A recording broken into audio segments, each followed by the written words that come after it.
ரொம்பவே ஈஸியான மெத்தடில் சிக்கன் சுக்கா எப்படி பண்ணுறதுன்னு வாங்க இந்த வீடியோவில் பார்க்கலாம்.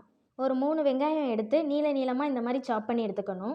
அப்புறம் ஒரு பவுல் எடுத்து நான் 1/4 கிலோ சிக்கன் ஆட் பண்ணியிருக்கேன். அதில் 1 spoon red chilli powder, 1 spoon வீட்டு மிளகாத்தூள், coriander powder 1 spoon, jeera powder 1 spoon, curd 1 cup, அப்புறம் கொஞ்சம் ஜிஞ்சர் கார்லிக் பேஸ்ட், அப்புறம் தேவையான அளவு உப்பு சேர்த்துட்டு நல்லா கிளறி விடணும். கொஞ்ச நேரம் அப்படியே விட்டுட்டு ஒரு பேன் எடுத்து அதில் 2 ஸ்பூன் எண்ணெய் விட்டுட்டு கட் பண்ணி வச்சிருக்கிற பெரிய வெங்காயத்தை சேர்த்து நல்லா வதக்கணும். கலர் சேஞ்ச் ஆகிற அளவுக்கு வதக்கிட்டு நம்ம மேரினேட் பண்ணி வச்சிருக்கிற சிக்கனை இதில் ஆட் பண்ணணும். 4-5 பூண்டு நறுக்கி இதில் சேர்த்துக்கலாம். நல்லா வதக்கணும். தண்ணி எதுவும் ஊற்ற தேவையில்ல.